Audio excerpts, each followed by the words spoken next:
पाकिस्तान और श्रीलंका का पहला टी20 मैच कल डम्बूला में खेला जाएगा। जब भी श्रीलंका में कोई मैच होता है, पाकिस्तान में तमाम क्रिकेट फैंस के दिल में यह डर लाजमी होता है कि श्रीलंका में कहीं बारिश मैच का मजा ना खराब कर दे। आपके सामने श्रीलंका का मैप मौजूद है। आपको थोड़ा सा मुख्तलिफ लग रहा होगा ये मैप, क्योंकि इसको क्लाइमेट मैप कहते हैं। श्रीलंका में बारिशें बहुत ज्यादा होती हैं। एक आम तासुर यही है, एक आम पर्सपेक्टिव यही है।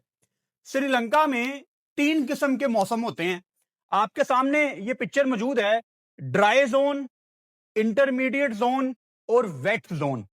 ड्राई जोन वो है जहां ना होने के बराबर बारिश होती है, और डम्बूला ड्राई जोन में ही है। इनफैक्ट बिल्कुल दरमियान में देखो, जिसको हम श्रीलंका का दिल भी कह सकते हैं, आपको एक डिस्ट्रिक्ट नजर आ रहा होगा ग्रीन और येलो के दरमियान, मटाले डिस्ट्रिक्ट। मटाले डिस्ट्रिक्ट के अंदर येलो वाले पार्ट में डम्बूला पाया जाता है, जहां पाकिस्तान के 3 मैच हैं। लेकिन हमारी किस्मत देखो, डम्बूला जो कि मशहूर है ड्राई जोन के नाम से, कि अगर श्रीलंका में किसी को डर है ना यार बारिश ना हो जाए, चलो किसी ऐसी जगह चलते हैं जहां अच्छा मौसम हो, बारिश ना होने के बराबर हो, तो लोकल श्रीलंकन भी डम्बूला जाते हैं।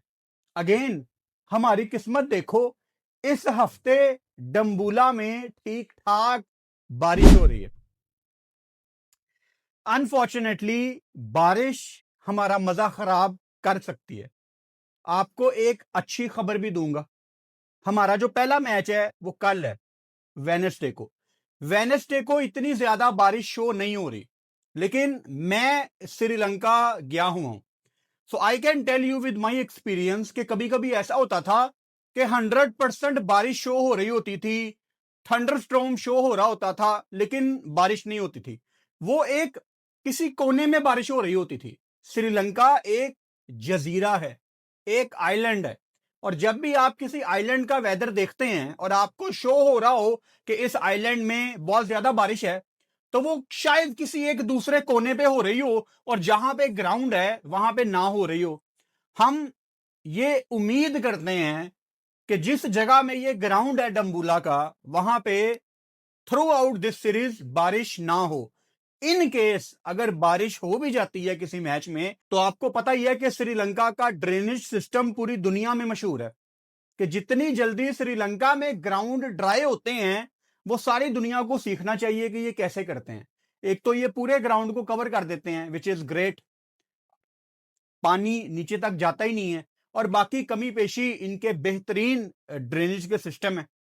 पाकिस्तान को हर सूरत ये तीनों मैच चाहिए एज मैच प्रैक्टिस, क्योंकि हम हैं एक नालायक क्रिकेट बोर्ड, हम हैं एक नालायक क्रिकेट टीम जो बस फ्लो के साथ चलती है, प्रोसेस के ऊपर नहीं चलती।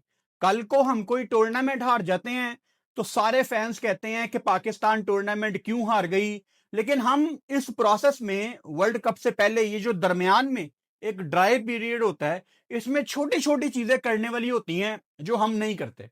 मिसाल के तौर पे ये आपके वर्ल्ड कप में 1 महीना है, 30 दिन। आपके white ball coach Mike Hesson कल न्यूजीलैंड से सीधा श्रीलंका गए हैं। आपके प्लेयर्स जो कि लीग्स खेल रहे थे, कोई दुबई में था, कोई ऑस्ट्रेलिया में था, कोई बांग्लादेश में था, सारे फ्लाइटें ले लेके पहुंचे हैं डिफरेंट ग्रुप्स में, और 1 दिन की प्रैक्टिस के बाद आप सीधा कल मैच खेलने मैदान में उतरोगे। पाकिस्तान ने किसी किस्म का कोई कैंप नहीं लगाया, और आप 1 महीने के बाद वर्ल्ड कप खेलने जा रहे हो।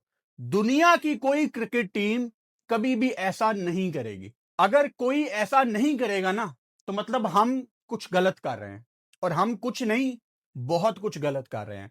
पाकिस्तान श्रीलंका के पहले मैच के प्रीव्यू में मैं आप सबको वेलकम करता हूं। आपको पता है हमारी प्रीव्यू की वीडियो में मैं आपको वेन्यू के बारे में बताता हूं, क्या चीजें एक्सपेक्टेड हैं, कौन से रिकॉर्ड टूटने वाले हैं, कुछ इंटरेस्टिंग फैक्ट, ताकि कल को आप जब मैच देख रहे हो अपने दोस्तों के साथ, अपनी फैमिली के साथ, तो आपको ग्राउंड के बारे में पता हो, आपको रिकॉर्ड्स के बारे में पता हो, तो जी बहुत कुछ है डिस्कस करने के लिए। लेट्स जस्ट होप कि बारिश इस सीरीज में हमारा मजा खराब ना करे। तो मैंने बहुत सारी इंफॉर्मेशन निकाली हुई है पाकिस्तान वर्सेस श्रीलंका के पहले मैच के लिए। मैं आपके सामने वो सारी इंफॉर्मेशन शेयर करूंगा, आपको मजा आएगा। कल जब आप मैच देखोगे आप रिलेट कर पाओगे कि हाँ ये तो मुझे पहले से ही पता था। आप लोगों को बता सकोगे कि आपको पता है डम्बूला में ये सीन हुआ था, तो लोग कहेंगे तेनू बड़ा याद है यार। तो आप कह सकते हो कि मैं फुरकान भट्टी की वीडियोस देखता हूं। अच्छा, इंटरेस्टिंगली क्या किसी को याद है कि आखिरी दफा पाकिस्तान ने श्रीलंका में T20 मैच कब खेला था? आप शायद कहेंगे 2023 में खेला होगा, 2022 में खेला होगा। नहीं भाई साहब, आपको थोड़ा और पीछे जाना पड़ेगा। इंटरेस्टिंगली पाकिस्तान ने जो आखिरी T20 मैच श्रीलंका की मट्टी पे खेला था ना, वो डम्बूला में ही था। आपको एक ऐसे बॉलर ने मैच जितवाया था जिसने उस दिन शानदार बैटिंग की थी, और उसके अंडर 19 के स्पेल हम यूट्यूब पे हल्के से इंटरनेट पे बार बार प्ले करके देखते थे कि ये लड़का पाकिस्तान टीम में कब आएगा। उसको खैर वो जो हमारी स्टोरी होती है लेट ही लाते हैं पाकिस्तान टीम में, उसको बहुत देर कर दी पाकिस्तान टीम में लाते लाते। जो उसकी अंदर बॉल आती थी वो काफी कम हो गई थी। याद आया, अनवर अली ने बल्ले के साथ वो मैच जितवाया था। क्या शानदार नॉक थी अनवर अली की नीचे आके। साथ शाहिद अफरीदी ने बड़े इंपॉर्टेंट रन जोड़े थे। इमाद वसीम ने काफी क्रूशल रन इस मैच में किए थे। पाकिस्तान ने 2-0 से ये सीरीज जीती थी। 2015 के बाद अब जाके जनवरी 2026 में पाकिस्तान अपना पहला T20 इंटरनेशनल मैच खेलेगी श्रीलंका की मट्टी में। अच्छा, ओवरऑल पाकिस्तान और श्रीलंका की अगर मैं बात करूं T20 इंटरनेशनल्स में, तो भाई साहब टोटल 27 मैच पाकिस्तान और श्रीलंका ने खेले हुए हैं T20 इंटरनेशनल। पाकिस्तान यहां पे 16 मैच जीता है और श्रीलंका सिर्फ 11 मैच जीता है, यानी आपका रिकॉर्ड उनसे थोड़ा सा बेहतर है। अगर मैं बात करूं कि पाकिस्तान और श्रीलंका के दरमियान T20 मैचों में सबसे ज्यादा रन्स किसने बनाए हैं और किस स्ट्राइक रेट पे बनाए हैं, तो काफी इंटरेस्टिंग है ये। इनमें से कुछ प्लेयर तो ऐसे हैं जो अब इंटरनेशनल क्रिकेट नहीं खेल रहे, लेकिन दो प्लेयर ऐसे हैं जो अभी पाकिस्तान की टीम में हैं। एक तो इस टीम में है, एक वर्ल्ड कप में आ जाएगा, लेकिन इस टूर पे उसका नाम नहीं आया। सो पहले नंबर पे जिसने सबसे ज्यादा रन बनाए हुए हैं पाकिस्तान श्रीलंका के दरमियान वाली सीरीज में, शुएब मलिक जी पहले नंबर पे। 397 रन हैं शुएब मलिक साहब के, 124 का स्ट्राइक रेट है। लाला शाहिद अफरीदी दूसरे नंबर पे हैं, 331 रन इन्होंने किए हैं 156 के स्ट्राइक रेट से। मोहम्मद हफीज तीसरे नंबर पे हैं, 209 रन किए हैं प्रोफेसर ने श्रीलंका के अगेंस्ट, और 98 का उनका स्ट्राइक रेट है। उमर अकमल, काश ये पाकिस्तान से बहुत लंबा खेलते, काश। 179 इन्होंने रन किए हैं श्रीलंका के अगेंस्ट, 131 का स्ट्राइक रेट है। अहमद शहजाद, बहुत बहुत ज्यादा क्रिकेट इनको खेलनी चाहिए थी पाकिस्तान से। 173 रन इन्होंने किए हैं श्रीलंका के अगेंस्ट, 89 का स्ट्राइक रेट है। 167 रन किए हैं बाबर आजम ने, इनका भी 89 का स्ट्राइक रेट है। Sahibzada Farhan is the only player जो इस लिस्ट में हैं और वो इस टीम में भी हैं। साहिबजादा फरहान ने श्रीलंका के अगेंस्ट सिर्फ 136 रन किए हैं अभी तक, क्योंकि 4 ही मैच खेले हैं। उनका जो स्ट्राइक रेट है वो 152 का है, यानी शाहिद अफरीदी का 156 का स्ट्राइक रेट है। उन्होंने 15 मैच खेले हैं श्रीलंका के अगेंस्ट T20 फॉर्मेट में, और साहिबजादा फरहान ने 4 मैचों में 152 का स्ट्राइक रेट बनाया हुआ है, जो कि अच्छा स्ट्राइक रेट है। अगर मैं बात करूं most wickets for Pakistan against Sri Lanka in T20 international के किस पाकिस्तानी बॉलर ने सबसे ज्यादा विकेटें ली हैं श्रीलंका के अगेंस्ट T20 फॉर्मेट में, तो पहले नंबर पे जादूगर सईद अजमल हैं, जिन्होंने 14 विकेटें ली हुई हैं श्रीलंका के अगेंस्ट 9 मैचों में। बाय द वे मुझे याद आया कि आज सुबह सईद अजमल की वालिदा का इंतकाल हो गया। सईद अजमल की मां जी का इंतकाल हो गया, तो यहां पे हम दुआ कर लेते हैं, पहले वीडियो को रोकते हैं आप सबसे भी मेरी दरख्वास्त है कि जो भी काम आप कर रहे हैं 1 मिनट के लिए छोड़ के उनकी वालदा के लिए दुआ करें। अल्लाह ताला उनको करवट करवट जन्नत अता फरमाए, आमीन। तो ज़रा दुआ कर लो सईद अजमल की वालदा के लिए। इस दुख में हम सईद भाई के साथ हैं। अल्लाह ताला सईद अजमल को हौसला अता फरमाए, सब्र अता फरमाए और माँ जी को जन्नत में आला मुकाम अता फरमाए, आमीन। दूसरे नंबर पे सबसे ज्यादा विकेटें हैं श्रीलंका के अगेंस्ट लाला शाहिद आफरीदी की, 14 विकेटें हैं। फिर उमर गुल, ओए होए होए, गुलडोजर शहजादा चीता पाकिस्तान का, क्या यॉर्कर थे उमर गुल के यार। लगाओ ना उमर गुल को पाकिस्तान टीम के साथ लॉन्ग टर्म में, कसम से आपको किसी गोरे की जरूरत नहीं है फास्ट बॉलिंग में, उमर गुल को दे दो पाकिस्तान टीम। काश काश मिलती रहती है, लेकिन फिर फारिग कर देते हैं। 13 विकेटें ली हुई हैं उमर गुल ने 8 मैचों में श्रीलंका के अगेंस्ट। सुहेल तनवीर, आधी जिंदगी तो बैटर्स की गुजर गई इनका बॉलिंग एक्शन समझने में, और जब बाकी की जिंदगी उनकी शुरू हुई तो पता लगा कि रिटायर हो गए हैं वो। 11 विकेटें ली हुई हैं सुहेल तनवीर ने श्रीलंका के अगेंस्ट 12 मैचों में। मोहम्मद आमिर, 9 विकेटें ली हुई हैं मोहम्मद आमिर ने श्रीलंका के अगेंस्ट। और जैसे ही मैंने आमिर का नाम लिया है मुझे वो दिलशान वाला स्पेल याद आ गया, 2009 T20 वर्ल्ड कप फाइनल, किस तरह वो उसको एक्चुअली प्लान करके आउट किया गया था, फाइनल लेग अंदर थी, आय हाय हाय मजा आ गया। राणा फहीम अशरफ ने 7 विकेटें ली हुई हैं श्रीलंका के अगेंस्ट। अच्छा, हारिस रऊफ की भी 7 हैं, शुएब मलिक की भी 7 हैं। सो इस लिस्ट में एक फहीम अशरफ है जो आपके स्क्वाड में मौजूद है, उसने 7 विकेटें ली हुई हैं। शादाब खान के नंबर्स मैंने स्पेशली निकालने हैं क्योंकि लेजेंड का कम बैक हो रहा है। शादाब खान ने श्रीलंका के अगेंस्ट 7 मैच खेले हैं T20 इंटरनेशनल और उन्होंने 5 आउट किए हैं। सो इसके बाद अच्छा, एक और इंटरेस्टिंग फैक्ट मैंने यहां पे लिख के रखा हुआ है। श्रीलंका ने एक काफी अच्छा डिसीजन लिया है, लसित मलिंगा को अपना कंसल्टेंट, मेंटोर, बॉलिंग कोच, कुछ भी कह लो, मुकर्रर किया है, लेकिन सिर्फ 1 महीने के लिए। क्यों? मतलब लसित मलिंगा अवेलेबल नहीं थे, I don't know, but Malinga को अगर श्रीलंका ने 15 दिसंबर से लेके 25 जनवरी तक सिर्फ ऑन बोर्ड किया है तो मुझे समझ नहीं आ रही है बात। अगर तो मलिंगा की कोई पर्सनल वजह थी तो फिर वो अलहदा बात है, लेकिन मलिंगा जैसा टैलेंट अगर आपके पास है तो सिर्फ 1 महीने के लिए उसको मेंटोर बनाना, बॉलिंग कोच बनाना, वो कोई चीज सेंस नहीं बनाती। थोड़ा लंबा अगर टेन्योर दिया जाए मलिंगा को तो मेरा ख्याल है ये विन विन सिचुएशन होगी श्रीलंका के लिए। तो मलिंगा के आने के बाद ऑब्वियसली इनके फास्ट बॉलर्स को फायदा तो बहुत ज्यादा होगा। अच्छा, पाकिस्तान और श्रीलंका ने डम्बुला में आज तक कोई T20 इंटरनेशनल मैच नहीं खेला, लेकिन इसका मतलब ये नहीं है कि वेन्यू के बारे में मैं आपको नहीं बताऊंगा। वेन्यू पे जाने से पहले मैंने पाकिस्तान और श्रीलंका का वनडे रिकॉर्ड निकाला कि शायद पाकिस्तान श्रीलंका ने कोई वनडे खेला हो डम्बुला में, तो यस मैचेस निकले हैं।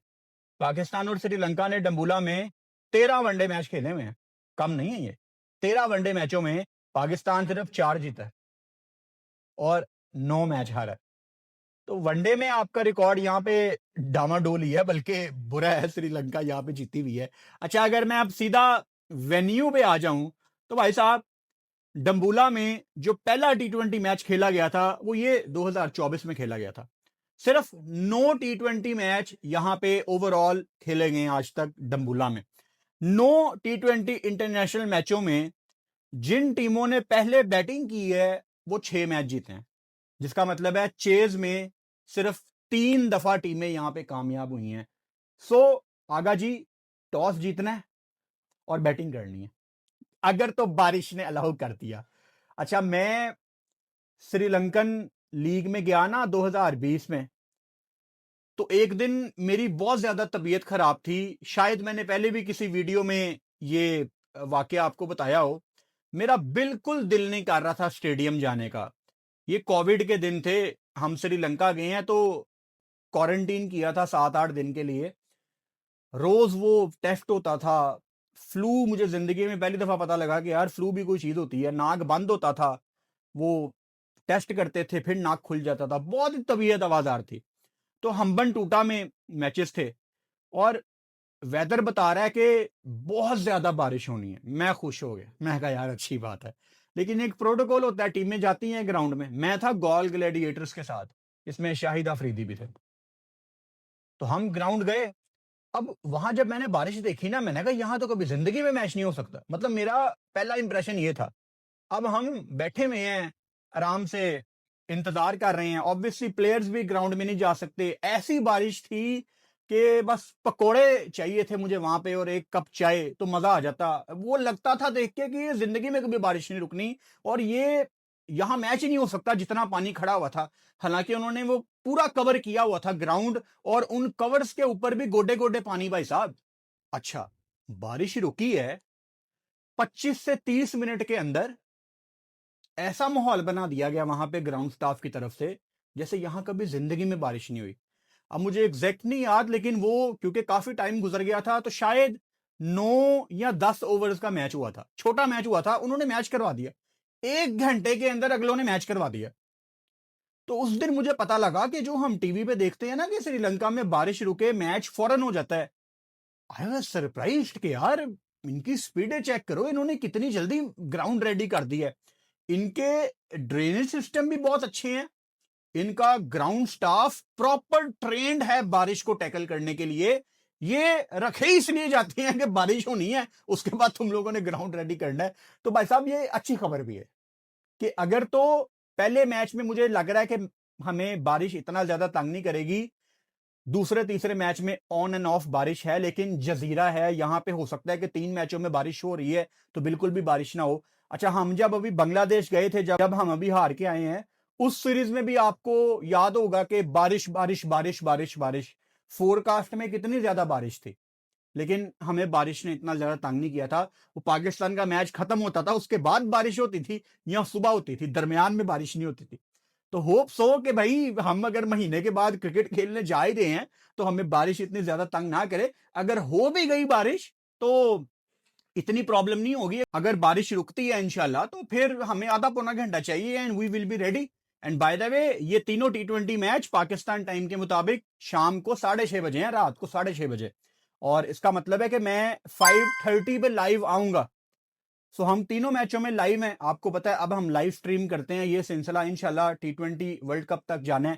और 5:30 मैच से 1 घंटा पहले लाइव आने का मकसद है आप लोगों के क्वेश्चंस लेना, आपसे बात करना। फिर 6 बजे टॉस हो जाएगा, फिर उसके बाद प्लेइंग 11 को डिस्कस करना। सो मजा आने वाला है। कल से हम अपनी पुरानी यादें खत्म करके नई यादें बनाएंगे। लोग भी इंतजार कर रहे हैं यार, live stream live stream live stream कहाँ गई। मतलब कितने दिन गुजर गए, अब नई यादें बनाएंगे। तो नए मैच आ रहे हैं भाई साहब, कल से मजा आएगा इंशाल्लाह। ज्वाइन करना लाइव स्ट्रीम। और अगर दरमियान में बारिश हो जाती है, मैच रुक जाता है, तो आपका भाई तो फिर भी लाइव होगा। और वहां पे अपने 2-4 लोग गए हुए हैं, तो उनसे कोशिश करूंगा लाइव के दौरान इंटरेक्शन रखने की कि भाई साहब क्या सीन है बारिश का। उनसे तस्वीरें मंगाता रहूंगा, आपको दिखाता रहूंगा। जैसे वेस्ट इंडीज में हमने आपको तस्वीरें मंगा के उस टाइम रियल टाइम पे दिखाई थी। अच्छा, डम्बूला पे वापस आते हैं। 9 मैच यहाँ पे खेले गए हैं। 6 मैच यहाँ पे पहले बैटिंग करने वाली टीम जीती है। 3 मैच यहाँ पे चेज करने वाली टीम जीती है। टाई यहाँ पे कोई नहीं हुआ। नो रिजल्ट भी ऑब्वियसली कोई नहीं हुआ, क्योंकि बारिश यहाँ पे होती नहीं है, तो साड़ी किस्मत खराब है। यही हफ्ते में बारिश आ गई है, और ये ड्राई जोन इसको कहते हैं डम्बूला को। क्या बात है यार, कहो जा ड्राई जोन है।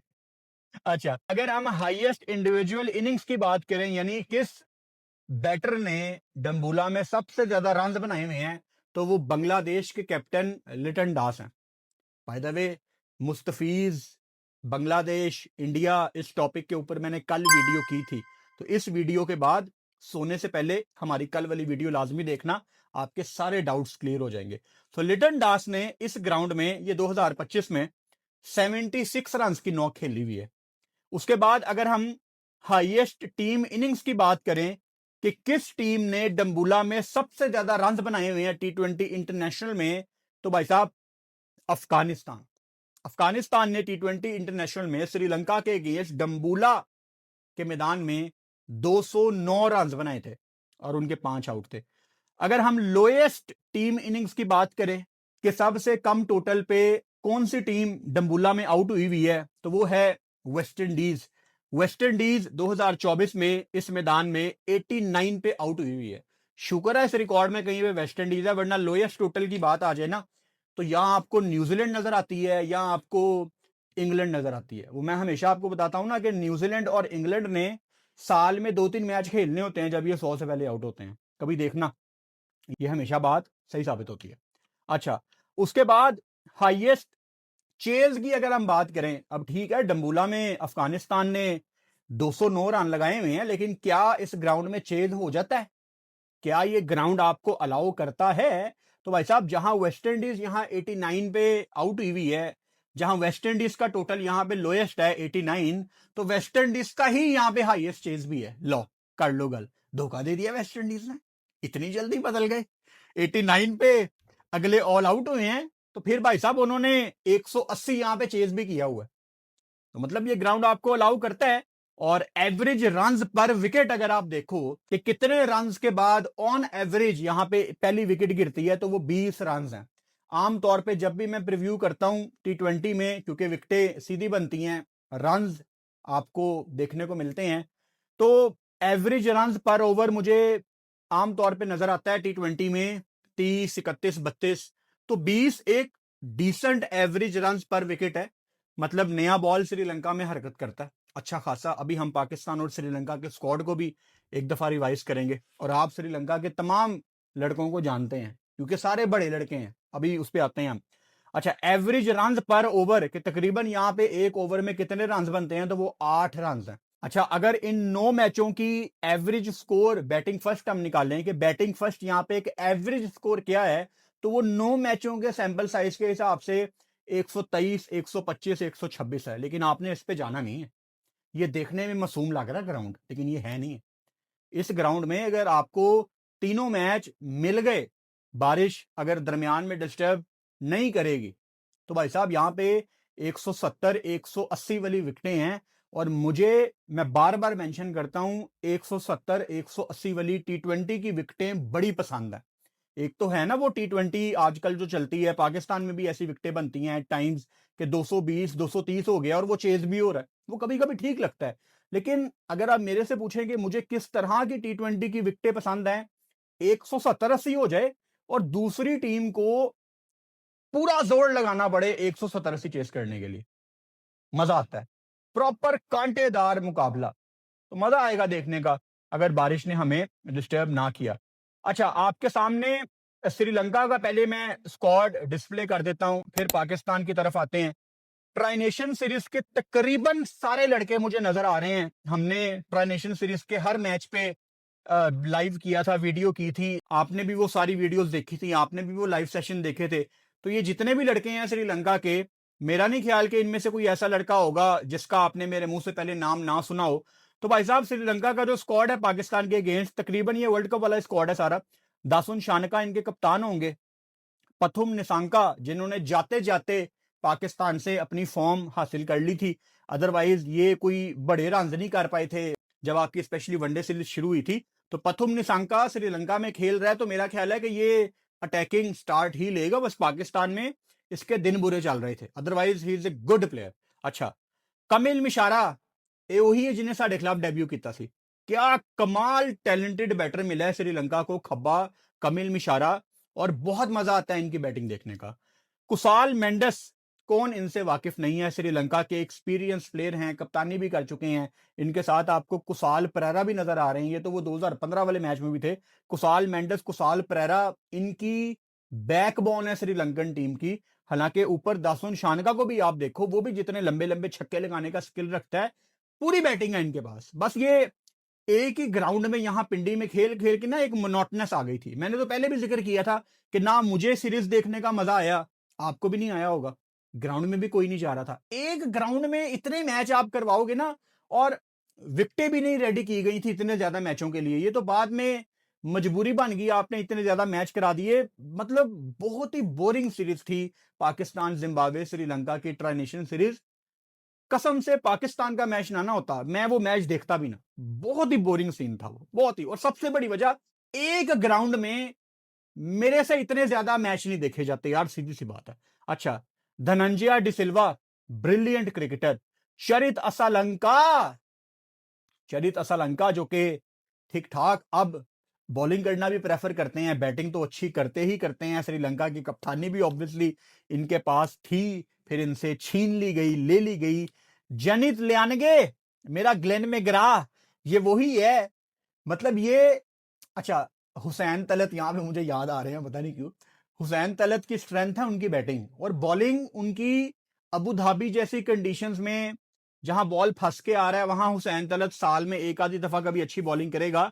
हुसैन तलत से भी 70-80% कम आप कर लो ना, वो बॉलर है जनित लियानगे। और पाकिस्तान ने इसको अपनी होम सीरीज में ग्लेन मैग्रा बनाया हुआ था। हमारे बैटर्स, हमारे सीनियर बैटर्स, हमारे जूनियर बैटर्स, कोई भी इसके अगेंस्ट चार्ज ही नहीं कर रहा था। तो मैंने सीरीज के दौरान इसका नाम रख दिया था ग्लेन मैग्रा आया हुआ है। ये आता था तो हम स्लो हो जाते थे। ये कोई दूसरी टीम के सामने आप जनित लियानगे को आने दें, दूसरी टीमें जितनी कसर है ना वो इससे निकालेंगी। हालांकि he is a fantastic batter, लेकिन बॉलर नहीं है वो। लेकिन वो अलग बात है कि आप पाकिस्तान के अगेंस्ट किसी को खिला दें, वो बंदा पूरा बॉलर बन जाता है। तो जनित लियानगे की बैटिंग पे मुझे कोई डाउट नहीं है। खड़े खड़े जो रेंज इसके पास है, जितने लंबे लंबे ये छक्के लगाता है, जितनी पावर इसकी बाजुओं में है, अगेन मुझे उस पर कोई डाउट नहीं है। लेकिन बॉलिंग में मेरा दिमाग नहीं इसको मानता। अच्छा, कमेंडू मेंडस अगेन नीचे आते हैं बैटिंग करने, और इनके ऊपर भी ड्यू है श्रीलंका को मैचेस जितवाना। काफी इनको प्रेज किया जाता है कि ये श्रीलंका को मैचेस जितवाएंगे, स्पेशली नीचे से आके। लेकिन उस चीज में आपको कंसिस्टेंसी नजर नहीं आती, पैचेस में परफॉर्मेंस है, ओवरऑल नहीं है। वनेंदु हसारंगा बैटिंग भी कर लेते हैं, आपने ट्रांजिशन सीरीज में देखा। और बॉलिंग में मतलब पाकिस्तान के अगेंस्ट T20 इंटरनेशनल्स में सबसे ज्यादा विकेटें हैं श्रीलंकन टीम में से अगर किसी की, तो वो हसारंगा। 18 विकेटें हैं इसकी पाकिस्तान के अगेंस्ट T20 इंटरनेशनल में। तो पाकिस्तान तो खैर वैसे ही स्पिनर्स के अगेंस्ट काफी ज्यादा स्ट्रगल करता है ओवरऑल, चाहे पाकिस्तान का कोई भी बैटर है। अब इस टीम में मेरा ख्याल है सलमान अली आ गया है, जो कि स्पिनर का आप कह सकते हैं कि थोड़ा बेहतर प्लेयर है, लेकिन वो भी हमें फंसता हुआ नजर आया है। शायद वो प्रेशर था उसके ऊपर, I don't know. But Asia cup time से पहले आगा जी बड़े मशहूर थे कि आगा जी स्पिनर को बड़ा अच्छा खेलते हैं। आई होप कि आगा जी उस प्रेशर में ना आए। एंड हमारे कप्तान है T20 वर्ल्ड कप में, we wish him all the best. Allah ताला कामयाब करें, आमीन। विलल आगे हैं, महीश थिक्शना है जो कि खिचियां मारते हैं, तेज तेज बॉलिंग करते हैं, अराउंड द विकेट आके बॉल करते हैं ज्यादातर। हमारी ट्रांजिशन सीरीज में हमने काफी क्लोजली इनको मॉनिटर किया था, काफी इनको हमने डिस्कस किया था। दुशान हमिंथा ये पहला बंदा है जो कि अभी हमारी लिस्ट में है, और ये ट्रांजिशन सीरीज में नहीं था। तरवीन मैथ्यू ये भी नहीं था ट्रांजिशन सीरीज में। दुश्मंथा चमीरा कैसे भूल सकते हैं भाई साहब आपको हम, आपके क्या शानदार स्पेल थे। ये श्रीलंका ने कप्तानी बड़ी माठी की थी पाकिस्तान आके, ये अच्छे अच्छे स्पेल कराता था चमीरा, ऊपर से आकर उसको बॉलिंग से हटा लेता था। ये पूरे पूरे स्पेल कराता ना चमीरा को ऊपर से, प्रॉपर उसको बॉल करने देता नए बॉल के साथ। पाकिस्तान को बड़ी स्ट्रगल होती, लेकिन कप्तानी बड़ी माठी थी श्रीलंका की पाकिस्तान में। वरना दुश्मन था चमीरा के नए बॉल के स्पेल मुझे भूलते नहीं है। पथीराना, ओए होए होए, वेरी टैलेंटेड बॉलर, तेज बॉल करते हैं। और इनको वो कहते हैं ना कि बॉल पड़ के निकलती है, एक्स्ट्रा बाउंस नेचुरली जनरेट करते हैं, वो बॉलर है ये। तो मजा आएगा जी पथीराना की बॉलिंग देख के। उसके बाद नुमान तुषारा हैं और ईशान मलिंगा हैं, जिन्होंने पाकिस्तान में बस एवरेज बॉलिंग की थी। But again Lasith Malinga legendary इनके बॉलिंग कोच हैं इस सीरीज में। तो आई होप के जो कमी पेशी है वो ये पूरी करें। अच्छा, अब अपने स्क्वाड पे आ जाते हैं, पाकिस्तान के स्क्वाड पे आ जाते हैं। अब ऑब्वियसली ये स्क्वाड आपका वर्ल्ड कप का नहीं है, आपके कुछ लड़के अभी टीम में आएंगे, कुछ लड़के इससे बाहर चले जाएंगे। तो सिर्फ ये वाली सीरीज के लिए आपकी ये वाली टीम है। आगा जी आपके कप्तान है, आगा जी पे बहुत कुछ ड्यू है। आगा ने ना T20 में अपने आप को भी साबित करना है। जो एक आधी नौ कभी ट्रांजिशन सीरीज में आई है ना, आगा ने अब दुनिया को यह दिखाना है कि वो तुक्का नहीं था, मैं T20 में बैटिंग कर सकता हूं। सलमान अली आगा की जगह के ऊपर T20 में बहुत बड़ा क्वेश्चन मार्क है, इस पे हमें कोई डाउट नहीं है। लेकिन मैं ये मानता हूं कि आगा के अंदर इतना पोटेंशियल मौजूद है कि वो ये परसेप्शन चेंज कर सकता है। टाइम लगेगा लेकिन कर सकता है। और हमारा कप्तान है T20 वर्ल्ड कप में, और बहुत बड़ा टेस्ट है ये सलमान अली आगा का, बिकॉज पाकिस्तान काइंड ऑफ अपने T20 में एक डाउनफॉल में है, और उससे अगर आपने निकलना है तो ये आइडियल टाइम है आपके पास, आपको एक मौका मिला है। आपका अगले महीने T20 वर्ल्ड कप है। आपने गंदा वाला वर्ल्ड कप नहीं खेलना। गंदा वाला वर्ल्ड कप मेरा मतलब है 2022 में जैसे आपने खेला था, वो ऑन पेपर आपने फाइनल खेला था, लेकिन उस वर्ल्ड कप में पाकिस्तान वाज टेरिबल। आप जिम्बाब्वे से हारे, आप इंडिया से हारे, आपने ओवरऑल कितनी गंदी फंस के क्रिकेट खेली। आप इंजरीज कैरी कर रहे थे अपने स्क्वाड में। नीदरलैंड ने साउथ अफ्रीका को हरा दिया। मतलब बहुत ही फारग वर्ल्ड कप था वो पाकिस्तान का।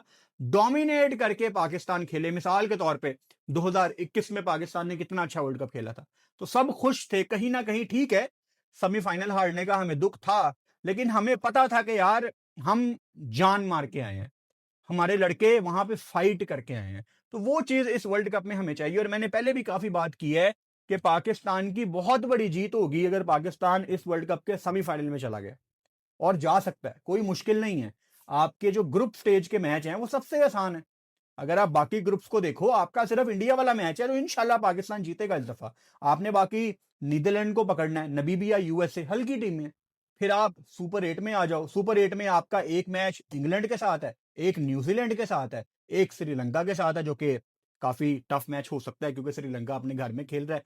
लेकिन दूसरी साइड पे आप देखो, इंडिया ने ऑस्ट्रेलिया के साथ खेलना है, इंडिया ने साउथ अफ्रीका के साथ खेलना है, इंडिया ने प्रॉबेबली वेस्ट इंडीज के साथ खेलना है, अफगानिस्तान के साथ खेलना है। वो कितना मुश्किल ग्रुप है सुपर 8 का। और हमें उनके मुकाबले में, मतलब सीधे सीधे लफ्जों में कहूं, हमारा मुकाबला ऑस्ट्रेलिया साउथ अफ्रीका के साथ नहीं है। हमारा मुकाबला इंग्लैंड, न्यूजीलैंड, इनको पकड़ सकता है पाकिस्तान। और सुपर 8 के बाद सीधा सेमीफाइनल है। तो इतना मुश्किल नहीं है पाकिस्तान का सेमीफाइनल में जाना। और अगर पाकिस्तान सेमीफाइनल में चली गई, it is a good start of 2026। ये अच्छा स्टार्ट होगा। और फिर मैंने पहले भी बात की थी, आप सेमीफाइनल में चले जाओ, वहां से आपको आगे ले जाना हमारा काम है। हमने इंशाल्लाह आप लोगों को इतना मोटिवेट करना है। फिर 2 मैच हैं, फिर जो पीछे हुआ है वो हमने भी भूल जाना है, आपको भी भुला देना है। फिर सारा मुल्क, पूरा पाकिस्तान सिर्फ 2 मैचों के लिए बैठा होगा कि बस ये आगा जी 2 मैच हैं, ये 2 मैच चाहिए आगा जी, बस 2 मैच चाहिए। फिर कुछ भी हो जाए, बस 2 मैच चाहिए। फिर हम देखेंगे ना, तो इतना मुश्किल नहीं है यार। खैर, अब्दुल समद को लाया गया है हसन नवाज की जगह। काफी दफा मैंने इस पे बात की है। I have nothing against Abdul Samad, I have nothing against any cricketer. कल मैं ना पैकेजेस मॉल लाहौर में था। हमारे एक पाकिस्तान के क्रिकेटर हैं टेस्ट टीम में, उनको मैंने इतना ज्यादा क्रिटिसाइज किया है हमारी टेस्ट सीरीज के दौरान। तो वो मुझे मिले कल पैकेजेस मॉल में। अब देखो ना, हमारा ताल्लुक भी क्रिकेट के साथ है, और हमें क्रिकेटर से टकरा जाते हैं हर जगह। तो मैं 9:30 का टाइम था, बस वापस जा रहा था नीचे पार्किंग की तरफ, और वो किसी शॉप से बाहर आ रहे थे, तो एकदम हमारा टाकरा हुआ। और वो मेरी उनके साथ पहली मुलाकात थी जिंदगी में, और हमारी पहले ना कभी बात हुई है, ना कभी मैं उनको मिला हूं। तो ये मुझे उनको देखते साथ ही जो पहला इंप्रेशन, जो पहला थॉट मेरे दिमाग में आया ना, यार मैंने इस बंदे को बहुत ज्यादा क्रिटिसाइज किया है। Obviously for the right reasons किया होगा, हम करते रहते हैं यहाँ पे। लेकिन अच्छे तरीके से मुलाकात हुई, सलाम दुआ। और वो भाई साहब ना बस ऐसे देख रहे थे मुझे, और आंखों ही आंखों में कह रहे थे कि क्यों क्यों। और मैंने भी आंखों ही आंखों में जवाब दिया कि for the right reasons, for the right reason. तो अच्छा इंटरेक्शन था, कोई 40-45 सेकंड का। एनीवेज, कभी आप किसी को उड़ाते हैं ना और वो आपके सामने आ जाए, तो 10-15 सेकंड लगते हैं दोनों को सेटल डाउन होने में। अस्सलाम वालेकुम, वालेकुम सलाम, कैसे हैं? मैं ठीक हूँ, आप ठीक है? मैं भी ठीक हूँ। और सुनाए, आप ठीक है? मैं भी ठीक हूँ। आप ठीक है? हाँ मैं भी ठीक हूँ। बस यही चलता रहता है। अच्छा खैर, अबरार अहमद, यहीं पे रुकते हैं। अबरार अहमद के साथ मैं यहाँ पे जोड़ता हूँ उस्मान तारिक को। उस्मान तारिक, मुझे उनके पॉज पे मसला है। मैं आज वो सारी स्टोरी आपके सामने नहीं रखूंगा। आपको मेरा ओपिनियन उस्मान तारिक के बारे में पता है, चाहे वो अश्विन है, चाहे वो उस्मान तारिक है। I am against this pause. मुझे लगता है कि ये बैटर्स के साथ ज्यादती है। इंटरनेशनल क्रिकेट में पॉज अलाउ नहीं होना चाहिए। इंटरनेशनल क्रिकेट में रुक के बॉल करना अलाउ नहीं होना चाहिए। अब क्योंकि उस्मान तारिक आपकी टीम में हैं, और जिस तरह की बॉलिंग इन्होंने IL T20 में की है, अच्छी विकेटें ली हैं, वहां पे बैटर्स को तंग किया है, कॉन्फिडेंस दिखाया है, इट लुक्स लाइक के ये आपकी प्लेइंग 11 में होंगे वर्ल्ड कप में जब आप इंडिया के अगेंस्ट खेलेंगे। और अगर आपने एक स्पिनर के अगेंस्ट जाना है, अब पता नहीं कोलंबो में इनको कैसी पिच मिलती है, लेट्स सी, अगर बहुत ही ज्यादा स्पिन ट्रैक मिलता है वो तब की तब देखेंगे, लेकिन अगर आपने एक स्पिनर के साथ जाना है तो इस टाइम शायद पाकिस्तान टीम की प्रायोरिटी होंगे उस्मान तारिक। और पाकिस्तान को बड़ी जल्दी ये फैसला करना है कि अगर हमने 2 स्पिनर खिलाने हैं तो वो कौन से स्पिनर है। नवाज वगैरह कर लेते हैं, मैं पूरे स्पिन डिपार्टमेंट की बात कर रहा हूं, स्पेशली स्पिन की बात कर रहा हूं। आपने उस्मान तारिक को खिलाना है, अबरार को खिलाना है, जो भी आपकी प्रायोरिटी है ना, उसको आप ये 3 में से 2 मैच लाजमी दें। और डम्बुला कोलंबो से दूर है, दोनों शहरों में डिस्टेंस है, तो एज सच कोई आपको सेम कंडीशंस नहीं मिल रही, but still you are playing in Sri Lanka, तो थोड़ा तो आपको रिलीफ होता है। फहीम अशरफ बांग्लादेश में शानदार बॉलिंग करके आ रहे हैं, अपनी लाइफ टाइम फॉर्म में है और यहां पे ये अच्छा ही करेंगे। फखर जमान की IL T20 कोई बहुत ज्यादा अच्छी नहीं गई, 150 इन्होंने किया है, बहुत ही फंस के खेले हैं, इनफैक्ट बुरी गई है फखर जमान की IL T20, लेकिन पाकिस्तान इन पे बहुत ज्यादा ट्रस्ट करता है। एंड अगेन फखर जमान उन 2-3 प्लेयर्स में से एक हैं जिनका ये आखिरी T20 वर्ल्ड कप है, चाहे वो अच्छा खेलें चाहे वो बुरा खेलें। अब ये कोई खबर नहीं है, लेकिन मेरी गट फीलिंग ये कहती है कि फखर जमान इस T20 वर्ल्ड कप के बाद T20 फॉर्मेट छोड़ देंगे। मैं गलत भी हो सकता हूं, लेकिन मुझे ऐसा लगता है। और फखर जमान को मेरा मशवरा भी ये है कि आप वनडे पे फोकस करें, क्योंकि वनडे फखर जमान का फॉर्मेट है। वो वनडे में जिसको कहते हैं ना कि ये एक फलाम फॉर्मेट का स्पेशलिस्ट खिलाड़ी है, वो है फखर जमान वनडे में। तो वनडे में फखर जमान बहुत ज्यादा वैल्यू ऐड करता है। और आपका वनडे वर्ल्ड कप है भी साउथ अफ्रीका, नबीबी और जिम्बाब्वे में है। और साउथ अफ्रीका की बाउंसी पिचेस पे, बाउंसी ट्रैक्स पे फखर जमान ने बड़ी बड़ी नॉक्स भी खेली हुई हैं, तो वहां पे आपको फखर चाहिए। लेकिन फखर जितना ज्यादा ट्रस्ट आपके ऊपर पाकिस्तान की मैनेजमेंट ने आपके फेलियर्स के बावजूद किया है, आपको इम्पैक्ट प्लेयर कह के, आपको टीम मैन कह के, आपको फौजी कह के, कुछ भी आप कह लें, फखर नीड्स टू पे back in this T20 world cup, और वो कर सकता है। बस फखर को आप ज्यादा नीचे ना बैटिंग कराएं, मतलब जिंदगी गुजर गई फखर जमान की भी कि जहां मुझे बैटिंग करानी है करा लो। मैं अभी भी यही कहूंगा कि आप अगर ओपन करवा रहे हो फरहान को और साइम को, तो फखर बेंच पे बैठ के बारी का इंतजार करे। मैं नहीं चाहता कि फखर जमान तीसरे चौथे पांचवें छठे पे बैटिंग करे। अल्लाह करे अगर वो कहीं पे भी बैटिंग करे वो पाकिस्तान को मैच जितवाए, लेकिन एक टॉप ऑर्डर के बैटर को पांचवें छठे नंबर पे बैटिंग करवाना किसी दूसरे बैटर के साथ ज्यादती है, जिसकी जगह पे आप फखर को खिला रहे हो। और हम 2020-21 से लेके अब हम 2026 में आ गए हैं, हम कब बस करेंगे टॉप ऑर्डर के बल्लेबाजों को नीचे बैटिंग करवाने में। वो हुसैन तलत की मुझे बात याद आती है, उन्होंने अबू धाबी की प्रेस कॉन्फ्रेंस में ये बात कही थी कि पाकिस्तान में प्रॉपर मिडिल ऑर्डर के बल्लेबाज हैं ही कितने। ही इज राइट, पाकिस्तान बना ही नहीं रहा। कोई बंदा आ जाए ओपनर, वो मिडिल ऑर्डर में चला जाता है, जो मिडिल ऑर्डर वाला है वो ऊपर आ जाता है। ये बड़ी गलत चीज पाकिस्तान की टीम में शुरू हुई है, और मुझे बड़ी उम्मीद थी कि ये वाले टेन्योर में, ये आगा के टेन्योर में ये चीज ठीक होगी, लेकिन थोड़ा सा प्रेशर और बैक गए। एनीवेज, ख्वाजा नाफे आपके इस स्क्वाड के विकेट कीपर हैं। ख्वाजा नाफे इन 3 मैचों में अगर इन्होंने नाफे को 2 मैच दे दिए और अगर वो 2 मैचों में चल गया, तो आप फिर उसको बाहर नहीं निकालोगे, क्योंकि बिल्कुल T20 वर्ल्ड कप सर पे है। अगर आप नाफे को मेन 15 में रखोगे तो आप बाहर किसको निकालोगे? उस्मान खान को, जिसने आपको ट्राई नेशन सीरीज में मैच जितवाए हैं। तो पाकिस्तान कर क्या रहा है? गलत टाइम पे प्लेयर्स को टीम के अंदर डाल रहा है।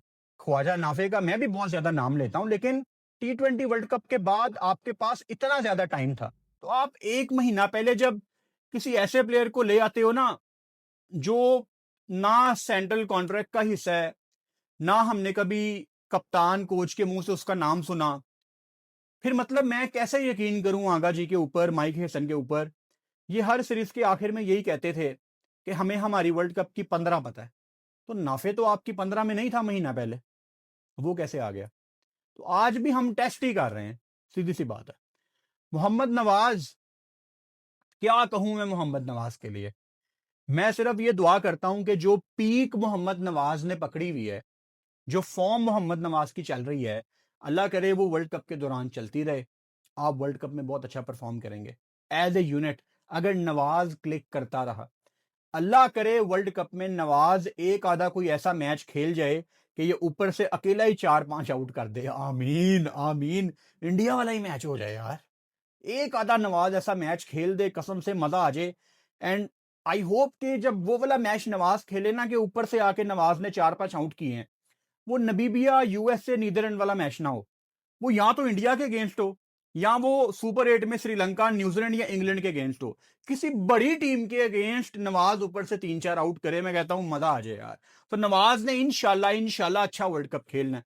सलमान मिर्जा की सिलेक्शन से मैं बहुत ज्यादा खुश हूं। और मैं यहां पे आकिब जावेद को अगर इतना ज्यादा क्रिटिसाइज करता हूं, तो इस मामले में मैं उनको अप्रिशिएट करता हूं कि उन्होंने सलमान मिर्जा को पाकिस्तान टीम में लाए हैं। हम उसके हक में नहीं थे, लेकिन सलमान मिर्जा ने सबकी ओपिनियन चेंज की है। सलमान मिर्जा का जो छोटा सा सैंपल साइज है, उसमें जो उन्होंने वेरिएशंस दिखाई हैं, मतलब वो शाहीन से तेज बॉल करता रहा, शाहीन से बेहतर बॉल करता रहा। जब बैटर उसको चार्ज कर रहा है तो वो प्लान बी लेके आ रहा है। This is what I like about Salman Mirza. अगर बैटर उसको चार्ज करता है, वो फौरन अपना प्लान रिवाइज करता है। ये चीज अच्छी है सलमान मिर्जा की, कॉन्फिडेंस आपको उसके अंदर नजर आता है। तो अच्छी सिलेक्शन है सलमान मिर्जा की।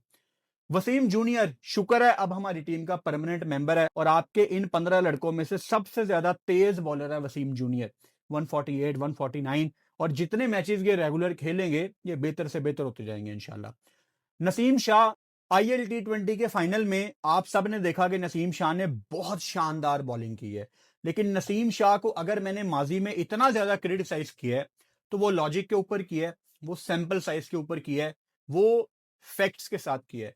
मिसाल के तौर पे हम सब ने नसीम शाह को देखा जब ये वनडे खेल रहे थे भी आपकी होम सीरीज में, नए बॉल के साथ पहले ओवर में स्लो वन ट्राई करता है। ये कोई नहीं करता पूरी दुनिया में, और पास्ट में भी कभी किसी ने नहीं किया हुआ। 50 ओवर की गेम में आप अपना पहला ओवर कर रहे हो और बैटर आपको चार्ज भी नहीं कर रहा, और आप स्लो वन ट्राई कर रहे हो नए बॉल के साथ। ये कोई नहीं करता पूरी दुनिया में।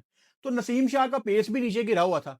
तो नसीम शाह ने अगर आईएल टी20 में अच्छी बॉलिंग की है, और अब वो आपकी श्रीलंका की टीम में भी हैं, तो अल्लाह करे कि ये बेहतर परफॉर्म करे। और नसीम ने अपनी परसेप्शन चेंज करनी है, एटलीस्ट मेरी नजर में। मैं चाहता हूं कि नसीम मुझे गलत साबित करे, लोगों को गलत साबित करे। फिटनेस के मसले थे, पेस के मसले थे, एग्जीक्यूशन के मसले थे। प्लान ए है ओके, प्लान बी है नहीं, तो वो प्लान दिखाने हैं कि अगर मुझे कोई चार्ज कर रहा है तो मेरे पास डिफरेंट चीजें भी हैं। तो देखते हैं कि नसीम शाह किस तरह का परफॉर्म करते हैं इस सीरीज में। अच्छा, उसके बाद फरहान, जिनका 152 का स्ट्राइक रेट है अगेंस्ट श्रीलंका, 4 मैच उन्होंने खेले हैं लंका के अगेंस्ट। फरहान का एक ही मसला है बस, छक्का चौका लगाते हैं, dot ball dot ball dot ball. तो वो चीज अभी उनको खत्म करनी है। थोड़ी बहुत इनकी तरफ से एफर्ट हमें नजर भी आया कि ये कोशिश करते रहे हैं, लेकिन लॉन्ग टर्म में ये अच्छा आपको टाइम मिल रहा है। फरहान 3 मैच श्रीलंका के आगे, इंशाल्लाह ऑस्ट्रेलिया की सीरीज, यहां पे आपने वो चीज खत्म करने की कोशिश करनी है, और हमें वो चीज दिख जाएगी कि Farhan is trying to improve this mistake. अच्छा, उसके बाद साइम अयूब है। ये वर्ल्ड कप, मैंने कल भी बात की थी, ये वर्ल्ड कप पाकिस्तान की बैटिंग लाइनअप में साइम अयूब का वर्ल्ड कप होना चाहिए। साइम के अंदर इतना पोटेंशियल मौजूद है कि जब वर्ल्ड कप खत्म हो, ये टॉप 3 में होना चाहिए। और अगर साइम अयूब टॉप 3 में ना हुआ, I will be very disappointed. Saim Ayub, you are not a youngster any more. आप पाकिस्तान के स्टैब्लिश प्लेयर हो। आपको फेलियर्स के बावजूद भी मैनेजमेंट बैक करती रही है कि नहीं साइम तू खेलेगा। तो साइम अब स्टैब्लिश प्लेयर है अगेन। साइम नहीं आते साथ गंदी शॉट्स मार के आउट हो सकता। साइम को डोमिनेट करना है, साइम के बल्ले से हिट्टे लगनी चाहिए, साइम को रिस्क लेने हैं, और कामयाब रिस्क लेने हैं। मतलब साइम अब उस कैटेगरी में नहीं है कि बस आया गंदी शॉट मारी आउट हो गया। साइम ने अच्छे स्टार्ट प्रोवाइड करने हैं, खुद भी बैटिंग करनी है और अपने साथ वाले को भी करवानी है। साइम अब स्टैब्लिश प्लेयर है। शादाब खान, आना ही आना था शादाब खान ने, और ऐसा कोई उन्होंने दरमियान में कुछ नहीं किया जिसकी बेस पे आप उनको सीधा पाकिस्तान टीम में वापस ले आए। मैंने पिछले कुछ दिनों में शादाब खान के ऊपर इतनी ज्यादा बात की है, तो मैं मजीद इनके ऊपर बात नहीं करूंगा। आप सारे मेरा ओपिनियन जानते हैं शादाब खान के बारे में, लेकिन डिजर्व नहीं करते थे, लेकिन उनको डाल दिया पाकिस्तान टीम में।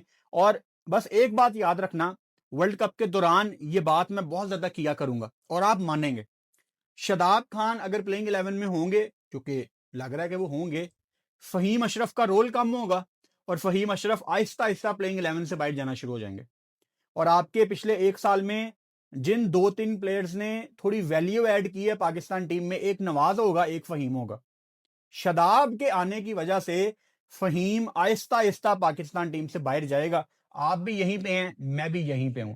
जब आप बहुत ज्यादा ऑलराउंडर्स डालते हैं ना, तो फिर आपकी टीम खराब होती है, और पाकिस्तान ने यह बहुत गलत फैसला किया, बहुत गलत फैसला किया। Anyways, Usman Khan wicket keeper, again इनके पास बहुत बड़ी अपॉर्चुनिटी है। लेट्स सी के इनको पाकिस्तान प्रायोरिटी बनाता है या ख्वाजा नाफे को। पूरा कीपर आपके पास ना उस्मान खान है, फरहान भी पूरा विकेट कीपर नहीं है, और नाफे भी पूरा विकेट कीपर नहीं है। खबर ये नहीं है, खबर ये है कि क्या पाकिस्तान नीचे पूरा विकेट कीपर बनाने की कोशिश कर रहा है? इसका जवाब है नहीं। मिसाल के तौर पे आप नाफे को विकेट कीपिंग कराते हैं इस सीरीज में, एक मिसाल दे रहा हूं आपको मैं। नाफे ऑन एंड ऑफ अच्छी बैटिंग करता है, फिर नाफे को आप कैरी ऑन करते हैं ऑस्ट्रेलिया की सीरीज में या वर्ल्ड कप में। नाफे एक आधे मैच में कोई ब्लंडर मार देता है, आप उसको क्या सिस्टम से बाहर निकाल देंगे? नहीं, ये निकाल भी सकते हैं, लेकिन तरीका ये होता है कि अगर आपका कोई प्लेयर जिसको आप बना रहे हैं जो यंग है, अगर वो कोई गलती करता है, आप उसको डांटते हैं, उसको बताते हैं और साथ कैरी करते हैं, फिर जाके कल को किसी बड़े मैच में वो बंदा आपकी पूरी टीम को वन साइडेड मैच जितवा देता है। यस, मैं यहां पे जिक्र कर रहा हूं मोहम्मद हारिस का। आप मोहम्मद हारिस को बना रहे थे, मैं मानता हूं कि हारिस ने जो तिलक वर्मा का रन आउट मिस किया था वो सारी जिंदगी नहीं भूलेगा, लेकिन आपको मौका देना चाहिए था। क्यों? क्योंकि आप उसको कैरी कर रहे थे। मैं बार बार एग्जाम्पल देता हूं, क्या इंग्लैंड ने ब्रॉड को 6 छक्के पड़ने के बाद ड्रॉप किया? क्या इंग्लैंड ने बेन स्टोक्स को 2016 के टी20 वर्ल्ड कप के फाइनल के बाद ड्रॉप किया? बल्कि उसके बाद तो बेन स्टोक्स इंग्लैंड के one of the greatest players की लिस्ट में आ गए। क्यों? क्योंकि भरोसा किया था इंग्लैंड ने उस पर। हमें ट्रस्ट करना नहीं आता अपने प्लेयर्स के ऊपर। हमारा प्लेयर एक गलती करे, हम उसको ऐसे बाहर निकालते हैं जैसे वो हम में से है ही नहीं। ये मोहम्मद हारिस को क्या कहते थे कप्तान कोच, कि टीम के लिए कुर्बानी, टीम के लिए कुर्बानी। और प्रेजेंटेशन में, प्रेस कॉन्फ्रेंस में कप्तान और कोच आके कहते थे कि आप लोगों को अप्रिशिएट करना चाहिए हारिस को कि हम उसको उसके नंबर पे नहीं खिला रहे, उसको नीचे हम खिलाते हैं। तो वो तो आपके लिए कुर्बानी दे रहा था, आपने क्या किया? बाहर निकाल दिया। इसको प्लेयर बनाना नहीं कहते। मेरी कप्तानी में अगर साइम, हसन, हारिस मैच विनर ना बने तो it will be a failure, then I think it is a failure. Usman Tariq पे हम ऑलरेडी बात कर चुके हैं। सो जी, ऑन पेपर पाकिस्तान और श्रीलंका की दोनों टीमें तगड़ी हैं, और अगर मैं दोनों स्कोर्स को देखूं, कंडीशंस को भी मद्देनजर रखूं, तो श्रीलंका को मैं यहां पे चांस दूंगा 60%, क्योंकि उनकी होम सीरीज है, उनको अपनी कंडीशंस का पता है और बहुत ही स्टैब्लिश स्क्वाड है उनका। लेकिन पाकिस्तान का भी कोई हल्का स्क्वाड नहीं है, पाकिस्तान की भी बहुत अच्छी टीम है। तो पाकिस्तान को मैं यहां पे दूंगा 40, श्रीलंका को मैं दूंगा 60। अगर तीनों मैच इंशाल्लाह हो गए और बारिश ने हमें बिल्कुल भी तंग ना किया, तो कांटेदार सीरीज होगी। मैं चाहता हूं मजे की सीरीज हो, हाई इंटेंसिटी क्रिकेट हो, तीनों मैचों में आपको कांटेदार मुकाबले नजर आए। और कांटेदार मुकाबले कब होते हैं? जब सीरीज 1-1 से बराबर होती है और तीसरा मैच आपको लड़के जीतना पड़ता है कि हमने सीरीज जीतनी है। उसमें आपके ऊपर फिर प्रेशर भी आता है, आपकी नर्व्स भी टेस्ट होती हैं। तो 1-1 अगर हो जाए तो फाइनल देखने का बहुत मजा आएगा। कल शाम को 5:30 बजे पाकिस्तान टाइम के मुताबिक मैं इंशाल्लाह ताला अपने यूट्यूब चैनल पे लाइव आ जाऊंगा। अगर आप ये video Australia, UK, Canada, USA या गल्फ में कहीं पे, या न्यूजीलैंड में, या दुनिया में कहीं भी आप अभी ये वीडियो देख रहे हैं, तो आपके टाइम के मुताबिक मैं कितने बजे लाइव आऊंगा, ये इंफॉर्मेशन हमारे यूट्यूब के बैनर पे भी मौजूद है और फेसबुक पे मैंने कवर फोटो भी अपडेट कर दी है। अगर कोई ये कहे कि आपने 5-6 कंट्रीज का नाम क्यों लिखा है, तो भाई साहब ये मेरी टॉप ऑडियंस है, यानी जो मेरे यूट्यूब के नंबर्स हैं वो मुझे बताते हैं कि मेरी जो ऑडियंस है वो इन कंट्रीज में सबसे ज्यादा है। तो मैं रैंडमली 4-5 कंट्रीज चूज करता, जिन कंट्रीज में मेरा कंटेंट सबसे ज्यादा कंज्यूम किया जाता है रैंकिंग के हिसाब से, मैं हमेशा उनमें से 5-6 कंट्रीज मेंशन करता हूं। तो इंशाल्लाह ताला कल शाम को 5:30 बजे लाइव में आपसे मुलाकात होती है। Good night.